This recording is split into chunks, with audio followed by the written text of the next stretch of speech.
Bonjour à tous, j'espère que vous allez bien. On est ravis aujourd'hui d'accueillir Sophie dans ces webinaires. Il va y avoir une bonne vingtaine de minutes, voire une trentaine de minutes de présentation par Sophie, suivie d'une série de questions-réponses collectives et on espère passer un très agréable moment. Le support de présentation et l'enregistrement de l'atelier seront évidemment disponibles a posteriori sur totum.fr/atelier. Petit point, n'hésitez pas à utiliser la boîte de conversation pour poser toutes vos questions au fil de l'eau. On ne manquera pas d'y répondre. Et voilà, je vous souhaite une bonne session. Merci. Bonjour Sandra, bonjour mesdames, bonjour messieurs. Donc Sophie Colonna, je suis ravie de vous présenter cet atelier aujourd'hui concernant le Covid-19 et l'aromathérapie.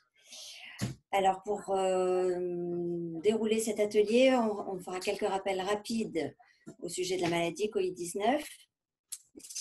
Pour garder toujours en tête ces signes qui peuvent éveiller les soupçons d'une maladie. Et ensuite, on enchaînera sur l'aromathérapie avec quelques points importants de définition, de mise en garde, de généralité, en tout cas sur l'aromathérapie, pour en arriver à une formule proposée par Dominique Baudou, qui est à la fois préventive et curative dans le cadre du Covid. Voilà, et pour finir, je vous laisserai, si vous souhaitez poser quelques questions, j'y répondrai très volontiers. Voilà, donc on va démarrer par le Covid. Suivante.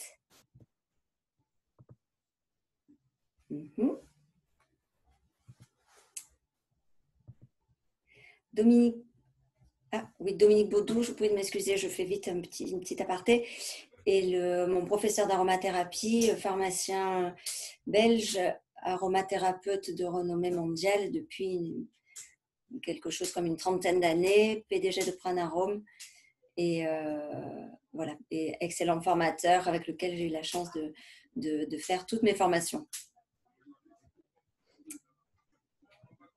On peut passer à la suivante. C'est bon, tu vois les slides? Non, là j'ai toujours que la première. Là, à l'écran, il y a la présentation sur le Covid-19, sa définition et ses symptômes. Alors, le Covid-19, on rappelle rapidement que c'est une maladie virale, voilà, visée essentiellement pulmonaire, enfin en tout cas qui pour l'instant se supporte volontiers sur la sphère pulmonaire. On rencontre des signes au niveau ORL, etc. Elle se présente comme avec des signes d'une grippe classique, on peut dire avec une fatigue intense soudaine, des difficultés respiratoires, une toux, la température élevée. Au niveau sphère ORL, on peut rencontrer une rhinite, des maux de gorge, rien de très significatif. Peut-être quelques signes qui ont été mis en évidence, c'est la perte de goût, la perte de l'odorat au cours de cette maladie. Voilà, qui peuvent vraiment être des signes d'alerte. Donc ça, ce sont des signes de début de maladie. Dès qu'on a ces signes qui se présentent, évidemment, on contacte son médecin et on enchaîne sur la prise en charge d'une éventuellement maladie ou d'un test positif. Pour les personnes âgées, bien sûr, il faut d'autant plus les surveiller. En pédiatrie également, on fait attention aux enfants qui présentent relativement les mêmes signes, avec plus ou moins de troubles digestifs aussi. Si on constate quelques heures après, quelques jours après une aggravation de la situation, bien entendu, c'est le 15 que l'on prévient. Avec une détresse respiratoire, on n'attend pas pour prévenir les secours. Suivante. En fait, je ne vois pas le défilé, hein, Sandra? Oui. Donc, ça, c'était concernant la maladie. Donc, on parle bien d'une maladie virale. Je le reprendrai tout à l'heure, mais voilà ce qu'il faut avoir en tête avec ces signes essentiellement respiratoires. À présent, l'aromathérapie, donc ma discipline de prédilection. L'aromathérapie, on va commencer par la définition d'une huile essentielle. Une huile essentielle est une substance de composition complexe, volatile et odorante. Elle est issue de plantes aromatiques. Pas toutes les plantes peuvent produire des huiles essentielles, donc ça ne concerne que les plantes aromatiques. Et une huile essentielle est obtenue par entraînement par la vapeur d'eau. Donc ça, c'était la définition de l'huile essentielle. Très simple. En ce qui concerne l'aromathérapie, par définition, est l'utilisation des huiles essentielles à des fins thérapeutiques. Parce qu'on parle bien de soins et de thérapeutique. Quand on parle de thérapeutique, ça veut dire que l'on utilise des huiles essentielles 100% pures, naturelles et intégrales. Ce qui veut dire que la qualité dans l'utilisation de l'aromathérapie, dans l'utilisation des huiles essentielles en thérapeutique est fondamentale. Il faut vraiment avoir affaire à des produits dont on connaît la précision et la rigueur dans toute la chaîne de fabrication, que ce soit de la récolte jusqu'au produit fini. Sans quoi on ne peut pas parler de thérapeutique. On peut utiliser en cosmétologie, on peut utiliser pour, voilà, peu importe, parce que ça sent bon, mais quand on veut soigner, il faut impérativement des huiles essentielles de qualité. Ensuite, il y a deux notions fondamentales à connaître quand on parle de plantes aromatiques et d'huiles essentielles. D'une part, c'est la dénomination scientifique latine. Il faut absolument connaître le nom précis de l'aromate, par exemple comme le thym, suivi de sa dénomination du type chimique. On va prendre l'exemple du thym-tujanol, comme ça on fera deux en un. Le thym-tujanol, le chémotype tujanol, c'est une molécule particulière renfermée dans cette variété de thym qui ne se retrouvera pas dans une autre espèce de thym. Donc le thym à chémotype thymol, c'est bien une autre espèce dont on parle, ça reste du thym. La famille du thym présente de nombreuses espèces, mais il faut toujours préciser donc son nom latin et la molécule majoritaire, on va dire, qui la représente. Donc à cette dénomination scientifique latine que l'on se doit de préciser à chaque fois, il y a la notion de chémotype, notion fondamentale en aromathérapie. Il faut savoir de quelle plante on parle pour traiter et surtout pour éviter les accidents. La meilleure connaissance de chémotype permet justement d'optimiser le soin. Le chémotype, ça représente la carte d'identité de la plante. En fait, quand on analyse une plante, on fait une chromatographie en phase gazeuse, on récolte toute une carte d'identité de toutes les molécules renfermées dans l'huile essentielle. Une huile essentielle peut renfermer jusqu'à 100 molécules. Donc, imaginez un médicament qui renferme 100 principes actifs. C'est la richesse d'une huile essentielle. Elle peut cumuler des molécules apaisantes, des molécules anti-infectieuses, des molécules antispasmodiques. Voilà, elle contient dans sa composition X molécules chimiques qui lui donnent donc X propriétés thérapeutiques. Quand on parle d'une huile essentielle, on parle d'un totum. Je pense que ça vous dira quelque chose. Suivante. Ah oui, pardon, le chémotype, oui, c'est donc ça représente, ça indique la molécule chimique majoritairement présente dans la plante. Hein, c'est ainsi qu'on identifie une huile essentielle. Suivante. Les voies d'administration des huiles essentielles, on a essentiellement la voie cutanée que l'on privilégie parce que la peau a un tropisme, les huiles essentielles ont un tropisme particulier pour la peau, elles pénètrent très bien, très vite et se diffusent rapidement au niveau général. En plus, il y a une faible toxicité avec les huiles essentielles. La voie orale ou sublinguale, effectivement, est à utiliser, alors pas toujours pure, surtout pas chez les enfants. Donc, on la diluera volontiers sur un support ou une mie de pain, une huile végétale, du sucre glace, un sucre, du miel, enfin, ce que l'on souhaite. Il est toujours mieux de diluer une huile essentielle quand on la prend en bouche. Ensuite, on a la voie olfactive qui sera aussi très intéressante. Peut-être on n'aura pas beaucoup le temps de la développer aujourd'hui.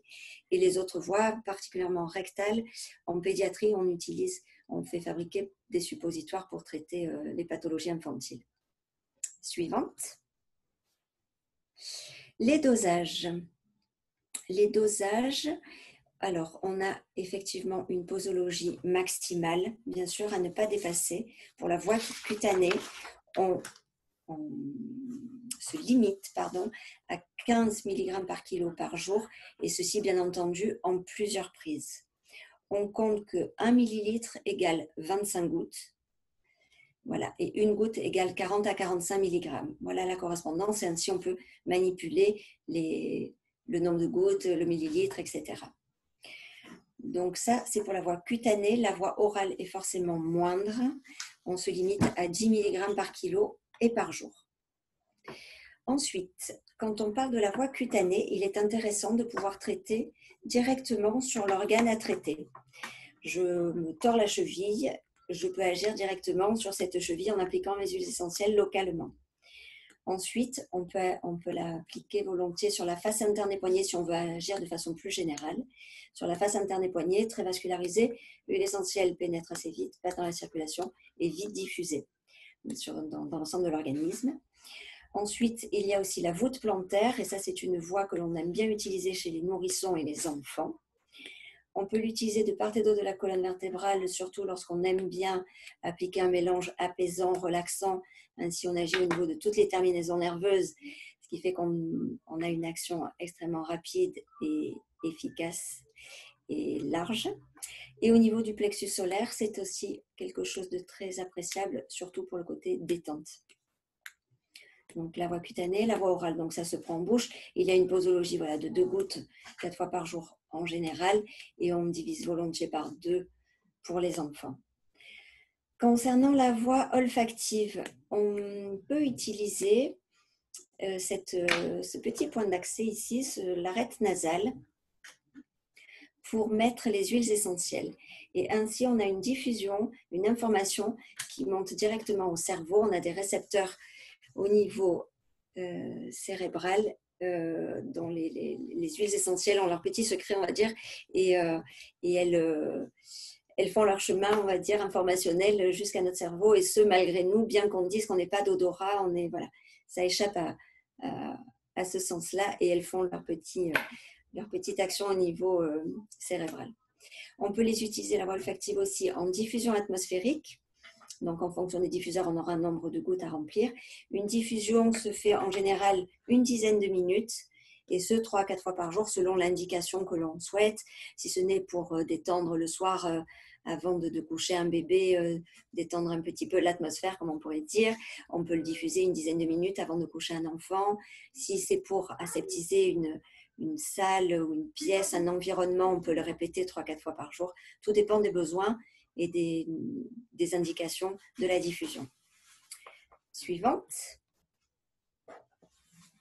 Les propriétés des huiles essentielles. Donc, en fonction de ces nombreuses molécules qu'elles renferment et qui déterminent des classes chimiques, on peut récupérer des propriétés thérapeutiques. On a mis en gras les propriétés principales que l'on rencontre pour les huiles essentielles, à savoir anti-infectieuses à large spectre. Oui, les huiles essentielles peuvent être aussi bien antivirales, antibactériennes, antiparasitaires, antifongiques. Elles traitent nombre de germes, d'agents pathogènes. Elles sont calmantes et apaisantes nerveuses. Ça, effectivement, tout le monde a dû essayer, peut-être ne serait-ce que la lavande, pour essayer de se calmer un peu, ou un petit grain biradier pour récolter un peu de répit en fin de journée. Elles sont mucolytiques et expectorantes. Dans ce cas particulier de Covid, ça nous intéressera d'avoir une action au niveau des sécrétions bronchiques particulièrement. Elles sont toniques générales, anti-inflammatoires, et là en l'occurrence on aura bien besoin de maîtriser une inflammation et de la diminuer, antispasmodiques, aussi bien sur le neurotrope et musculotrope. C'est vrai que sur tout le système musculaire, on aura aussi une importance là dans le Covid par rapport à tout ce qui est muscles de la sphère respiratoire. Et ce qui est fondamental et qui va nous aider dans cette thérapeutique aujourd'hui, c'est qu'elles sont immunostimulantes, voire immunomodulantes selon les familles chimiques. Elles nous permettront de stimuler l'immunité et ainsi se battre et remonter, on va dire, dans cette récupération face à l'agent pathogène. Suivante. Les huiles essentielles, effectivement, agissent de 2 façons. Soit d'une façon directe en agissant sur un symptôme, On appelle ça une action en surface. On agit sur l'agent pathogène lui-même. On lui détruit sa paroi, enfin différents modes de techniques, on va dire, d'attaque des germes pathogènes. Voilà. Donc, soit sur l'agent pathogène, elle exerce une toxicité, une causticité, soit on peut agir sur une fonction physiologique ou un métabolisme. Voilà, donc ça, c'est l'action en surface sur un symptôme. En ce qui concerne l'action indirecte, on intervient plutôt sur le terrain. Les huiles essentielles, donc avec leurs propriétés de molécules chimiques, ont aussi une possibilité de donner, ou je ne veux pas trop m'étendre, mais donner ou capter des électrons, et ainsi ça leur donnera des propriétés soit négativantes, c'est-à-dire calmantes et apaisantes, soit au contraire une propriété positivante, et là elles seront donc immunostimulantes et toniques générales. Voilà, donc ensuite on a une fonction exogène avec la voie olfactive et endogène en tout ce qui concerne le système endocrinien neurologique. Suivante. Les précautions d'emploi, je pense qu'il faut avoir toujours en tête les limites d'utilisation des huiles essentielles. Donc ne jamais les appliquer au niveau des yeux, effectivement c'est la contre-indication majeure à l'usage des huiles essentielles. On ne les met jamais pures sur les muqueuses anales, rectales, nasales, auriculaires et vaginales. On ne fait jamais d'aérosol chez l'allergique ou le sujet asthmatique. Je pense particulièrement à l'eucalyptus radié que les gens utilisent volontiers, achètent couramment. L'eucalyptus globulus, et non justement le radié. L'eucalyptus globulus assèche les voies respiratoires, donc ça ne peut que potentialiser une crise d'asthme ou enfin une réaction sévère. On utilise les huiles essentielles jamais pures chez un bébé, une femme enceinte ou allaitante. On ne les utilise non plus jamais par voie intraveineuse ou intramusculaire. Ça ne s'injecte pas une huile essentielle. Ça, on est bien d'accord. Et je n'ai pas parlé des grandes toxicités des huiles essentielles au cours de l'atelier, mais à retenir seulement une contre-indication avec la famille des cétones, dont la menthe poivrée fait partie. Ce sont des molécules, quand la concentration en cétone est supérieure à 10%, qui sont neurotoxiques et abortives. Donc, on ne les utilisera jamais chez un bébé convulsivant, chez un sujet épileptique ou avec des quelconques antécédents d'épilepsie ou de convulsion. Voilà, ça peut déclencher à nouveau une crise d'épilepsie. Ça baisse le seuil épileptogène, donc c'est formellement contre-indiqué. Ainsi que chez la femme enceinte, bien entendu, parce qu'on comprend bien que c'est abortif, donc il pourrait se passer un drame. Donc attention avec ces cétones qu'on manipule avec beaucoup de précautions en aromathérapie. Mais bon, je ne fais que citer la menthe poivrée, qui elle aussi est largement utilisée dans les boîtes familiales d'aromathérapie. Suivante. Continuons les précautions d'emploi. Pensez à respecter un délai de 5 heures avant de s'exposer au soleil quand on utilise les agrumes, la famille des citrus, parce que c'est très photosensibilisant, voire certains pourraient être à l'origine de cancer de la peau. Donc il faut être très vigilant, on respecte un délai de 5 heures et pas d'exposition au soleil entre cette application et l'envie d'aller prendre un bain de soleil. On conserve les huiles essentielles dans des flacons en verre teintés, bien fermés. Oui, elles sont sensibles à la lumière, elles sont volatiles, donc il est nécessaire forcément de bien boucher, bien visser les bouchons des flacons. On ne les laisse jamais, au grand jamais, à la portée des enfants, parce que c'est tellement concentré, tellement puissant qu'on ne peut pas se permettre qu'ils en avalent plusieurs gouttes à la fois. Ce que l'on peut utiliser fréquemment, et je vous le recommande vivement avant de tout conseil en huile essentielle, réaliser un test d'allergie. Alors chez le sujet allergique particulièrement, mais peut-être il est le bon sens de le faire quasi systématiquement. On met une goutte d'huile essentielle dans 9 gouttes d'huile végétale, comme l'huile d'abricot par exemple, de noyau d'abricot. On met une petite goutte de ce mélange au niveau du pli du coude et nous attendons une quinzaine de minutes avant de voir une éventuelle réaction. Si pas de réaction d'ici là, on peut envisager des doses plus importantes et l'application des huiles essentielles comme il se doit. Suivante. Donc ça, c'était quelques généralités sur l'aromathérapie. J'ai essayé d'être très succincte parce que voilà, on ne peut pas s'étendre aujourd'hui. On a un sujet à traiter. Donc revenons à la prise en charge du Covid.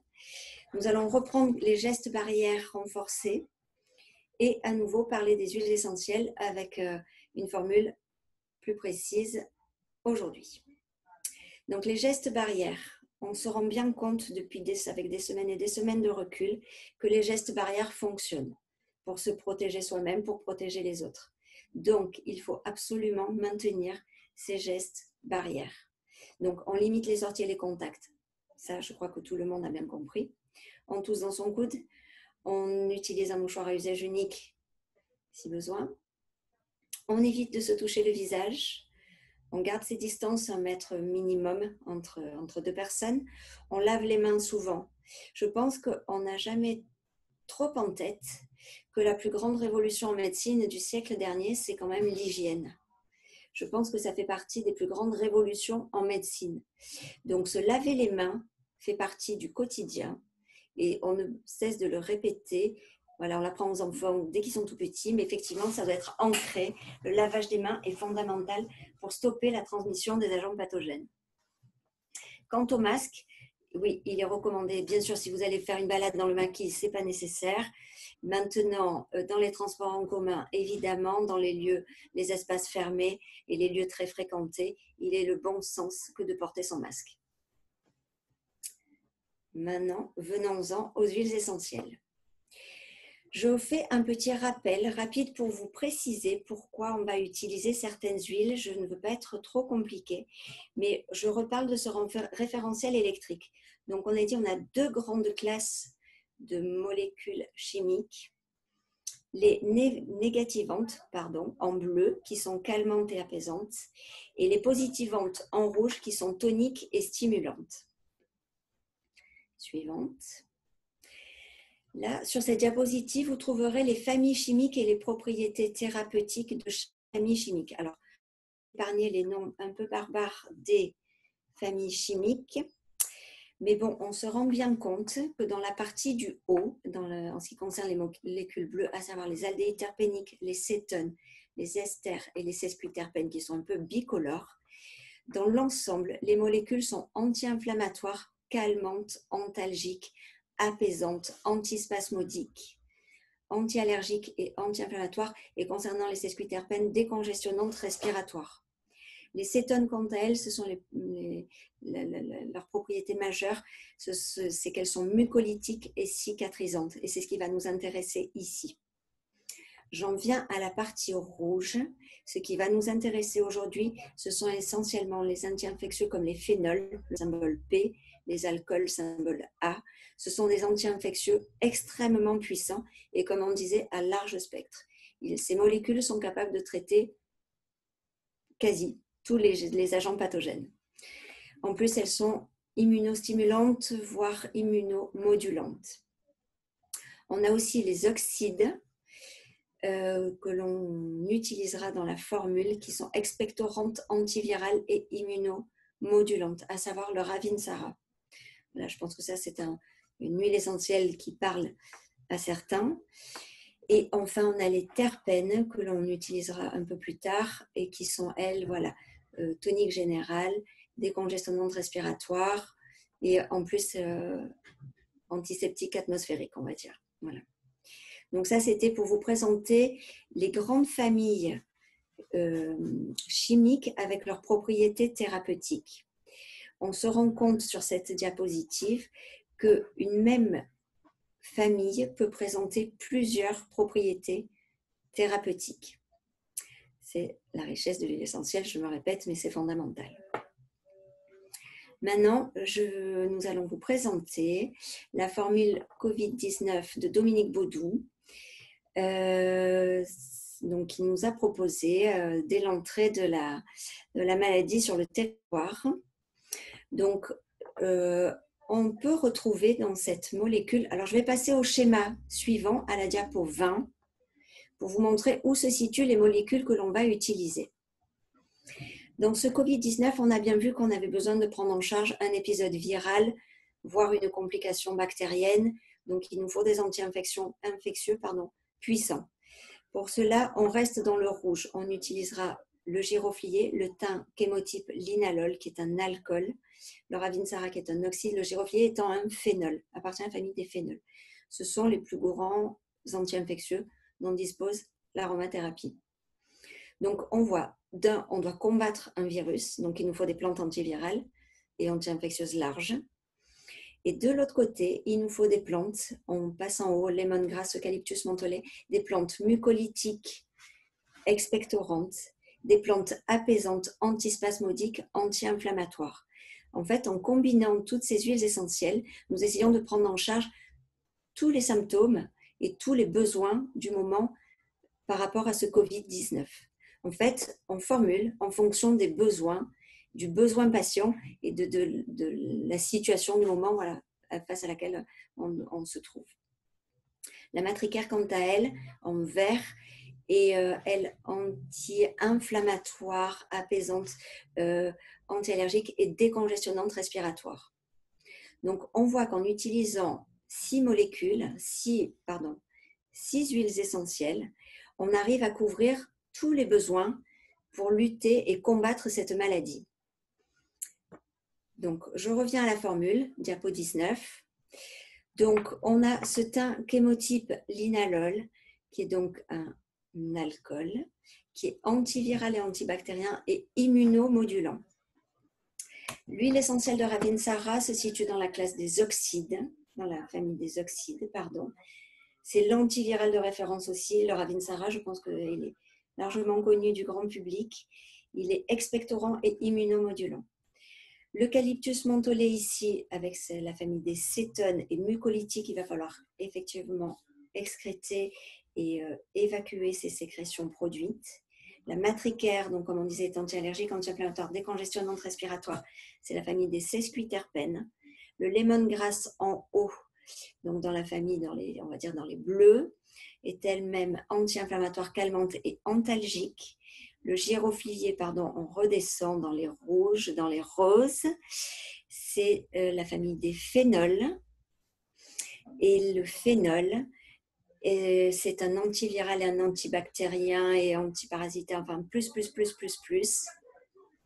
Et il est en même temps immunostimulant. On dilue ces huiles essentielles dans une huile végétale de noyau d'abricot. On ne les laisse pas pures par rapport à une thermocausticité éventuelle de l'une ou l'autre des huiles essentielles. Et ainsi, voilà, je me répète, mais en fait, on sélectionne plusieurs familles chimiques pour couvrir tous les besoins pour lutter contre ce Covid-19. Donc, suivante, on peut passer à la 21 pour la posologie. La posologie, on a 2 types de posologie. On peut utiliser ce mélange soit en prévention pendant toute l'exposition virale. Donc, on a une posologie en fonction de l'âge. Donc, on se rend compte que pour les bébés, jusqu'à 12 mois, la posologie est toute petite. Et chaque fois, on alterne les voies d'application. Ce sera une fois sur le thorax, une fois sur la voûte plantaire, une fois dans le dos. Voilà, on évite de répéter sur les mêmes sites d'application. De 13 mois à 30 mois également, on alterne une fois le matin sur le thorax, à midi sur le haut du dos, le soir sur la voûte plantaire, ainsi de suite. De 30 mois à 6 ans révolus, on fera thorax et avant-bras, si c'est possible. À 30 mois, je vous déconseillerais les avant-bras parce qu'un bébé peut facilement se frotter le visage et ainsi on n'est pas très loin des yeux. Donc on peut rester, pour les enfants, moi je vous recommande toujours d'être loin du visage, donc le dos, le thorax et la voûte plantaire.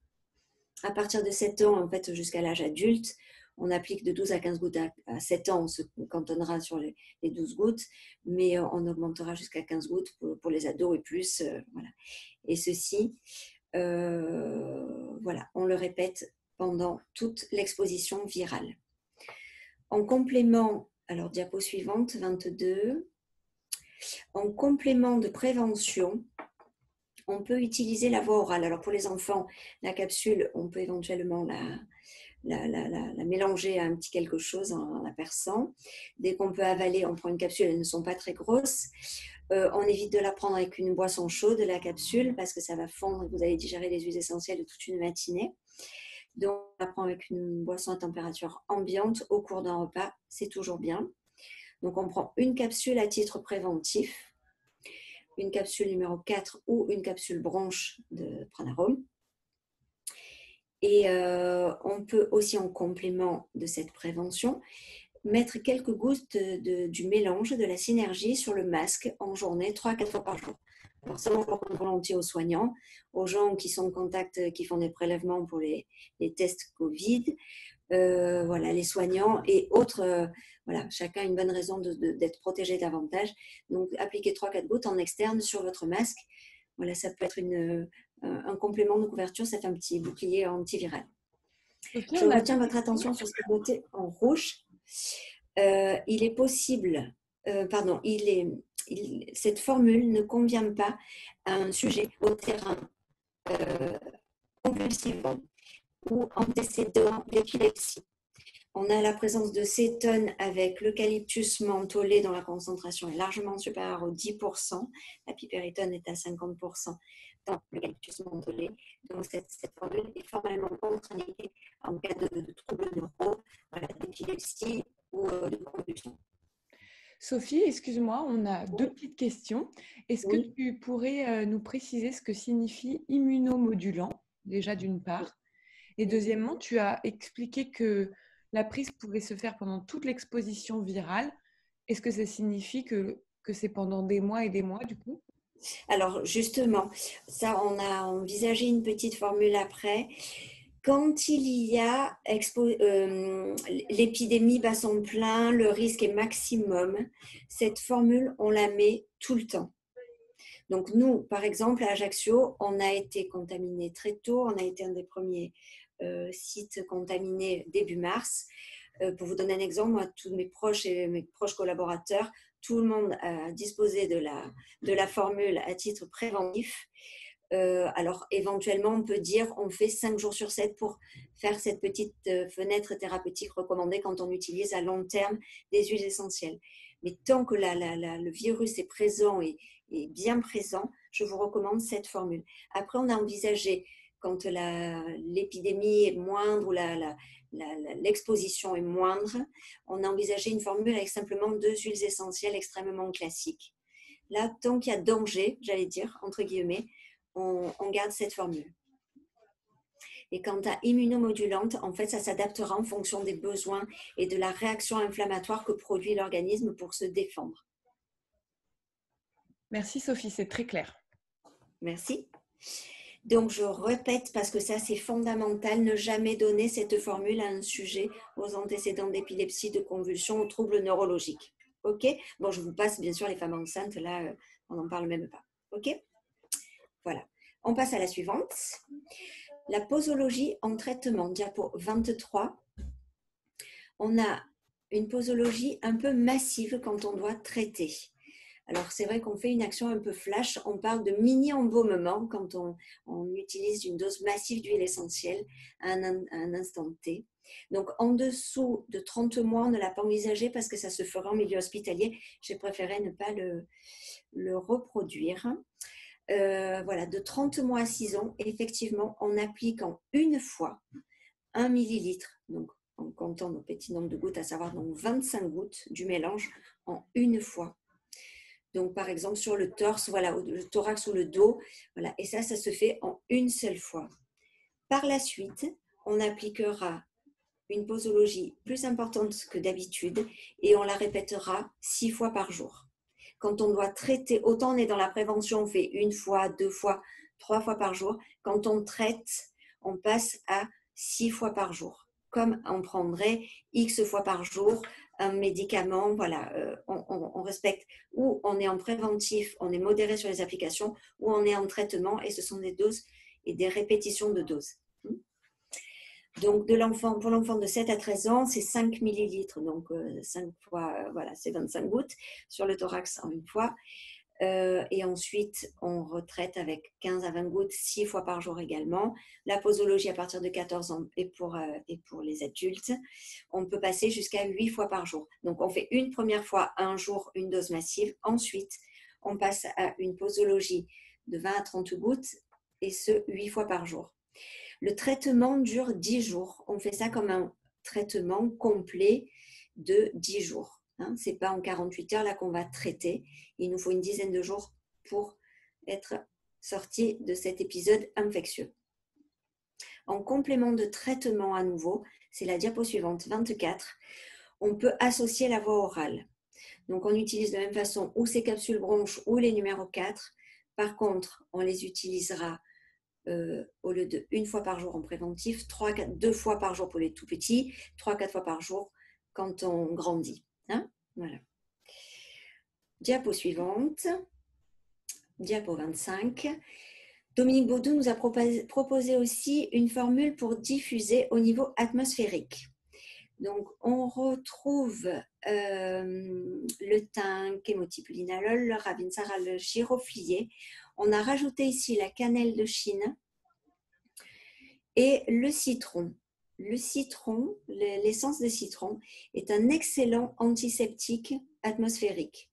On l'utilise volontiers dans les hôpitaux ou les lieux publics pour assainir l'atmosphère. Voilà, donc là, c'est pour ça qu'on le trouve ici aujourd'hui. Et la cannelle de Chine, on dit que la cannelle, c'est vraiment la molécule anti-infectieuse maximum en aromathérapie. Elle est d'une puissance extrême.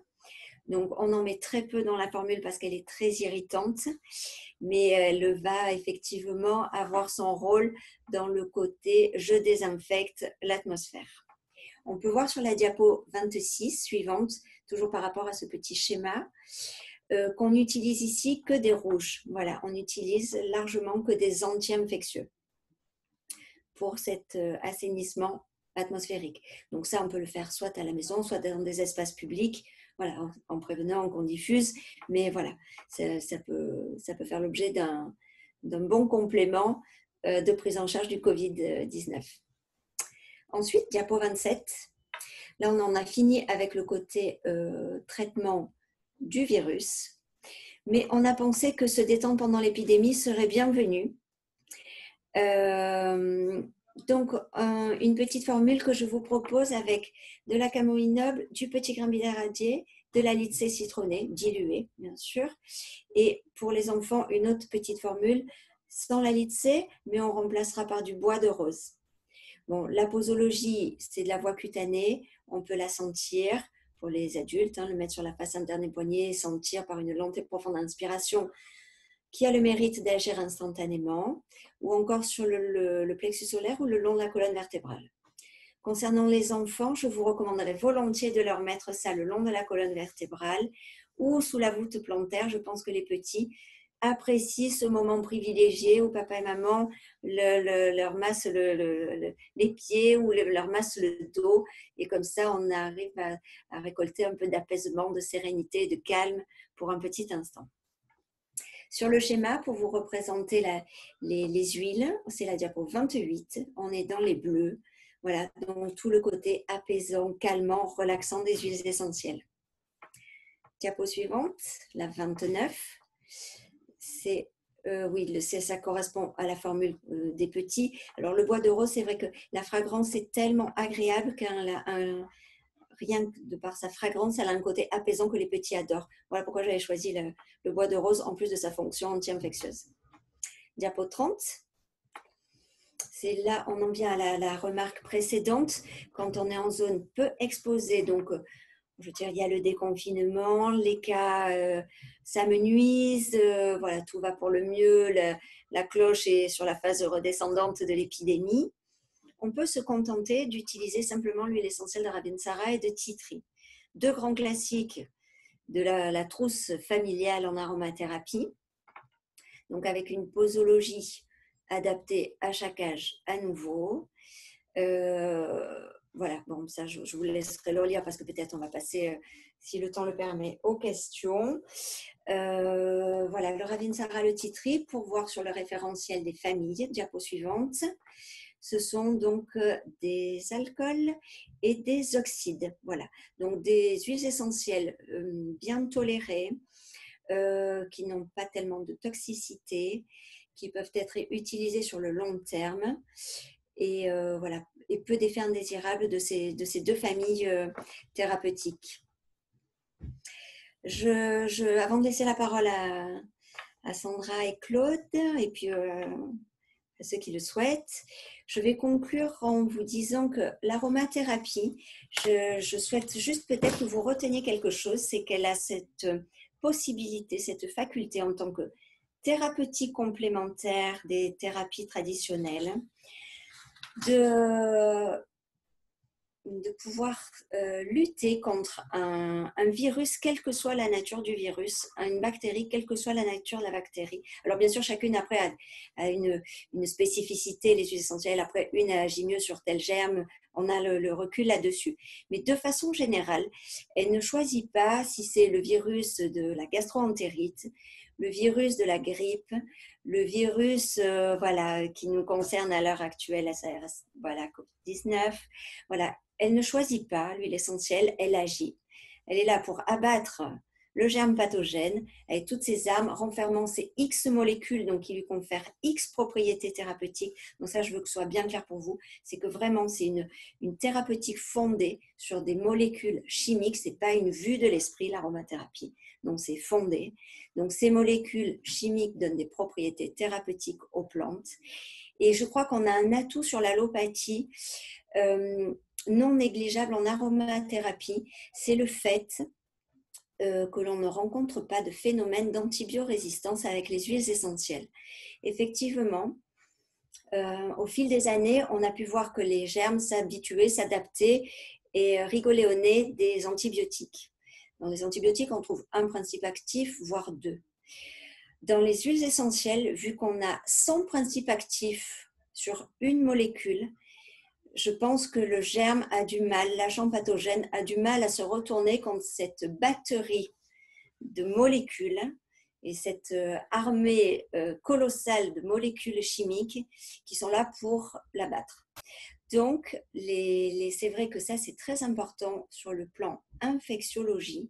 En aromathérapie, on peut lutter contre beaucoup de germes et à l'heure actuelle, nous n'avons pas encore de phénomène de résistance. Et c'est vrai qu'on se demande même si ça peut arriver tellement les molécules sont nombreuses et de ce fait, les actions thérapeutiques sont très nombreuses.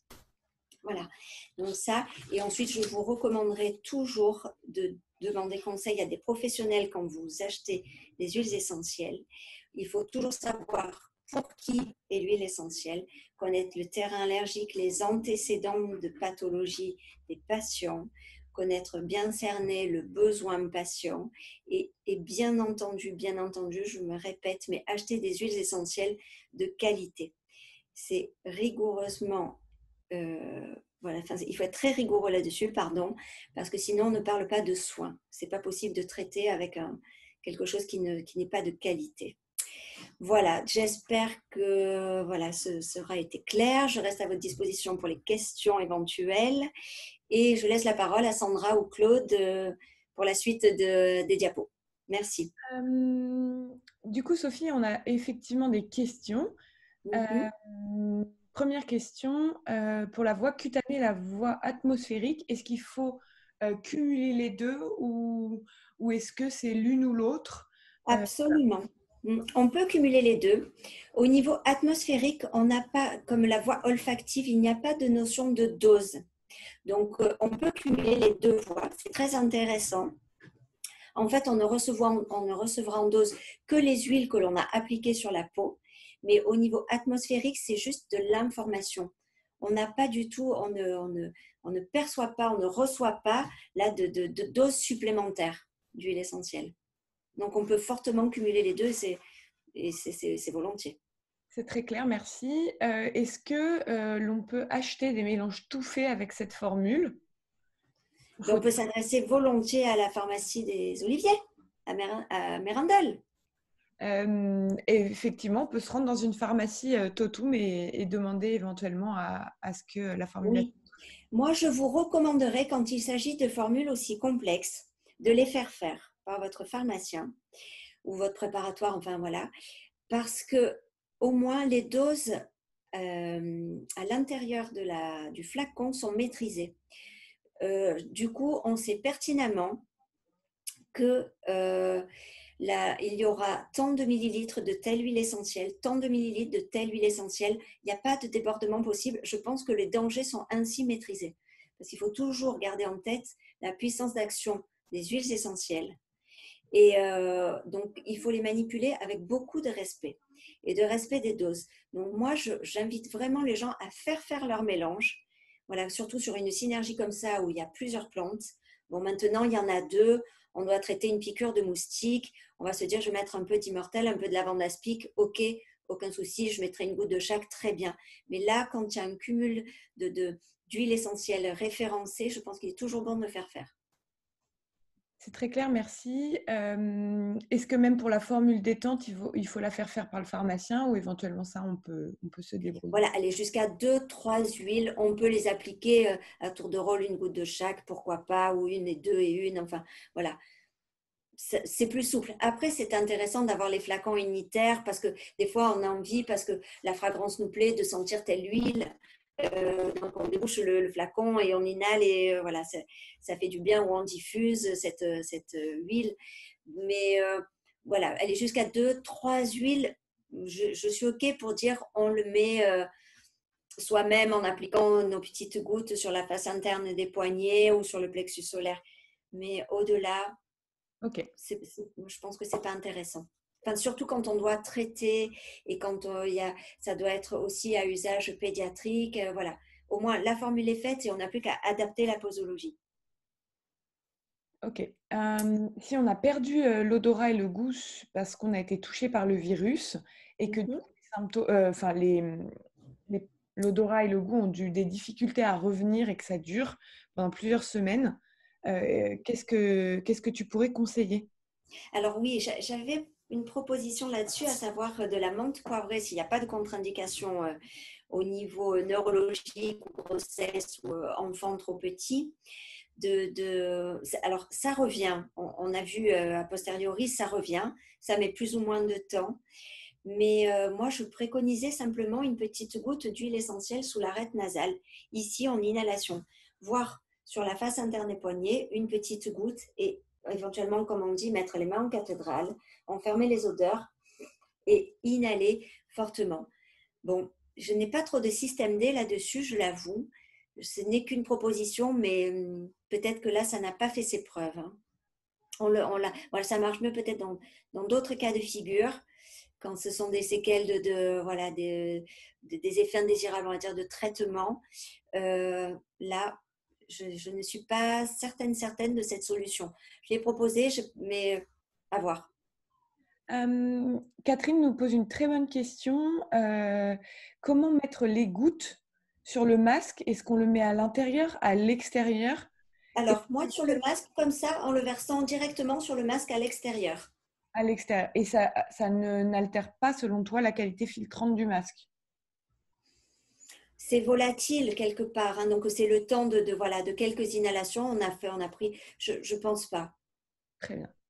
Et je m'en assurerai parce que c'est vrai que je n'ai pas pensé à ça. Moi, j'avoue que je l'ai fait comme ça. On l'a fait souvent. Mais je me renseignerai auprès de Dominique Baudou, bien sûr, et je vous en ferai le retour. Très bien, merci. Il y a aussi des questions sur le fait d'être autorisé en pharmacie à faire des préparations.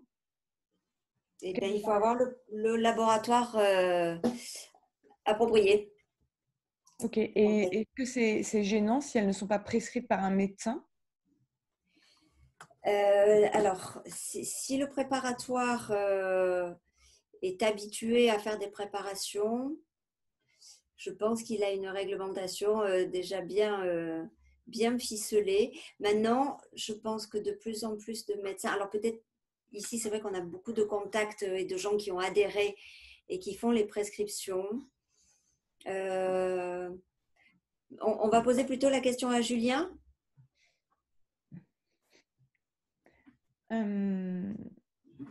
Maintenant, on peut demander par précaution à un médecin voilà, avec qui on partage cette discipline et cette écoute voilà. Bon, moi, c'est ce que j'ai fait, j'allais dire en pratique, hein, de présenter, représenter, informer, former.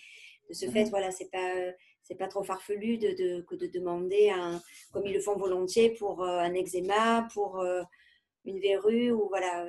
Il n'y a pas que de la dermatologie qu'on peut traiter avec l'aromathérapie. Donc voilà, Non, je mais je pense pense que… que c'est important de faire ça, fabriquer ça par un préparatoire accrédité. Ah oui, Chaque pharmacien est responsable et du coup, voilà, s'il conseille quelque chose, voilà, il faut juste qu'il le fasse fabriquer dans les règles de l'art. absolument. Oui, oui, parce que là, vraiment, il faut être très scrupuleux, voilà, sur le bon choix de l'huile, les quantités. Enfin, voilà, donc c'est pour ça que je vous invite vraiment à faire les mélanges plutôt que de les faire à la maison en disant… Très bien. Eh ben, on a un témoignage de quelqu'un qui a été touché par le virus et qui a réussi à préserver son mari grâce à la formule. Donc, merci Sophie. Merci à vous. Merci pour ce beau témoignage. Et oui, on a pu le constater à plusieurs reprises chez des gens infectés. Et c'est vrai que tout de suite, l'application du mélange, donc avec des doses massives, on est sorti du cadre de la prévention, a fait ses effets, le confort respiratoire, donc bien sûr la gestion de l'agent pathogène, mais déjà les signes tout de suite, mais instantanément, j'allais dire dans la demi-heure, la fièvre qui tombe, le confort respiratoire, cette toux qui est diminué. Enfin voilà, ne serait-ce que les symptômes sont déjà bien pris en charge et permettent voilà, d'avancer, de récupérer. Et puis ce côté, voilà, en doublant en même temps immunostimulant qui fait qu'on se bat, qu'on lutte contre cette inflammation et qu'on arrive à se défendre. Voilà. C'est vrai que c'est un totum. Je ne peux pas mieux vous dire. Je ne sais pas s'il y a encore des questions. N'hésitez pas. On est là encore quelques instants.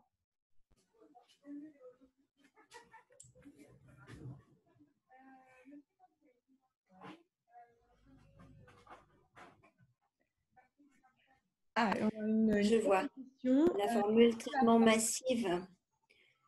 Non, le traitement massif, ça ne concerne que la personne touchée et testée plus. Les contacts restent dans le cadre de la prévention. C'est très clair, Sophie, c'est très clair. Merci de cet éclairage.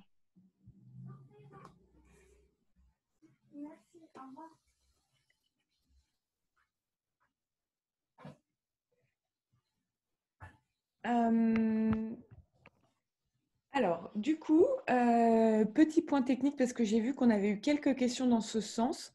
Sachez que sur totum.fr, vous pouvez retrouver l'annuaire de toutes les pharmacies Totum et du coup identifier celles qui pourraient être proches de chez vous. Vous pouvez également vous rendre sur totum.fr pour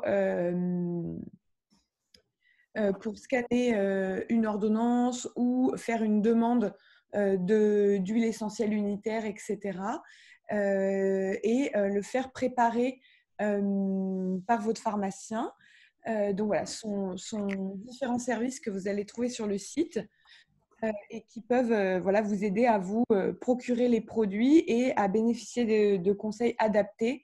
Parce que comme l'a très justement répété plusieurs fois Sophie, il faut vraiment répondre aux besoins du patient de façon très personnalisée. Là, effectivement, on a fait un message, on a transmis un message assez global, mais l'idée, c'est quand même de pouvoir bénéficier d'un conseil personnalisé. Hop. Donc voilà, globalement, vous pouvez aller sur totum.fr, identifier l'officine la plus proche de chez vous, scanner votre ordonnance ou éventuellement même un papier sur lequel vous auriez pu écrire vos besoins. Vous pouvez aussi appeler Vous pouvez envoyer un email, un fax, tout est possible. Et du coup, ensuite, la pharmacie mettra en place la logistique adéquate, le retrait à la pharmacie, éventuellement la livraison. Je pense qu'on a quelqu'un qui travaille dans une officine qui est là aujourd'hui et qui demande si on peut éventuellement diffuser la formule alors que potentiellement des femmes enceintes ou des bébés vont rentrer dans l'officine. Non, pas celle-ci, effectivement, parce qu'elle est trop... non, elle n'est pas adaptée. Elle n'est pas adaptée à la grossesse. Euh, En officine, pourquoi ne pas diffuser quelque chose comme du tea tree? C'est vrai que c'est un excellent assainissant atmosphérique aussi. Ou du Ravinsara, simplement à ce moment-là, une huile. Ou du citron. C'est pas contre-indiqué le citron. Et comme on l'a répété tout à l'heure, le citron est un assainissant atmosphérique. Donc simplement un zeste de citron peut se diffuser à l'officine. Je ne vois pas d'inconvénient. Le Ravinsara aussi en Le termes... Ravinsara, parce que ça peut s'utiliser pendant une grossesse, le titré, ou l'eucalyptus radié. Voilà, et ça reste. Alors après, j'ai vu passer une question par rapport au porte-monnaie. C'est vrai que c'est un facteur non négligeable quand on utilise des huiles essentielles parce qu'il y en a qui sont très onéreuses. C'est pour ça qu'à la fin, j'ai changé pour cette formule titrée Ravinsara où ça reste deux huiles qui me semblent être abordables. Et si on doit les utiliser sur le long terme, j'ai pensé que c'était bien d'utiliser celle-ci plutôt que conserver la formule qui est extrêmement qualitative, ça je n'y reviens pas, qui marche forcément très très bien, mais c'est vrai qu'à terme ça peut être onéreux parce que là la formule est un petit peu chère, oui, mais voilà, à ce moment-là on peut se contenter de Ravinsara et Titri, ça fait déjà un bon petit bouclier antiviral, anti-infectieux en général et en même temps immunostimulant, enfin immunomodulant, voilà. Donc on a cette double casquette à nouveau simplement avec ces deux huiles. On a une dernière question. Est-ce que Oui. cette formule est utilisable en cas de grippe ou de gastro-entérite ou elle est vraiment dédiée au traitement de ce coronavirus? Alors, elle marchera au niveau anti-infectieux, pourquoi pas. Après, c'est vrai on a des molécules encore plus antispasmodiques au niveau de la sphère digestive, voilà, qu'on pourrait éventuellement changer. Euh, mais au niveau des anti-infectieux, pourquoi pas? Je veux dire, ils sont infectieux, comme on disait, ils sont anti-infectieux généraux. Donc, ils marcheront sur un virus de la même façon pour une gastro-entérite ou autre. Oui. Voilà, c'est juste peut-être de cibler à ce moment-là des molécules à ce moment-là pour calmer une douleur, un spasme. Voilà, c'est cette voilà une contracture, une hyperréactivité, voilà, au niveau du bas-ventre, etc. On pourrait juste changer à ce moment-là le bas. Mais pourquoi pas? De toute façon, ça pourra quand même, ça va désinfecter, c'est sûr, et ça calmera de toute façon. Très bien. Donc, Euh, un peu, mais enfin, je veux dire, ça marchera quand même, oui. Quel est le temps de conservation, soit d'une huile ou d'une synergie, si elle est bien conservée, évidemment. Oui, alors selon effectivement la qualité de la conservation, mais une huile essentielle unitaire peut se garder 2, 3 ans, peut-être 4 ans. On essaie de faire un petit constat, voir en versant le flacon, si l'huile essentielle change d'aspect, devient un petit peu sirupeuse. Voilà, on ne la conservera pas, c'est qu'elle a été abîmée. Mais sinon, les dates de péremption, on se fie à la date de péremption éventuellement sur le flacon concernant les unitaires. Quant au mélange, je recommande de ne pas les utiliser au-delà d'1 an. Ok. Eh ben, merci Sophie pour tous ces éclairages. Merci. Merci à vous. Je Bonne te continuation et je reste à votre disposition pour remercie d'avoir participé d'autres questions. à cet atelier, d'avoir transmis tes connaissances. En tout cas, c'était passionnant ça a permis d'ouvrir l'esprit en ce début de week-end, je pense. Merci Sandra, merci Claude, merci tout le monde et puis je reste à votre disposition. Merci encore. Merci pour votre écoute. Nous vous souhaitons à tous un très bon week-end. Merci pour votre participation et Restez à prudents. très bientôt sur totum.fr/atelier.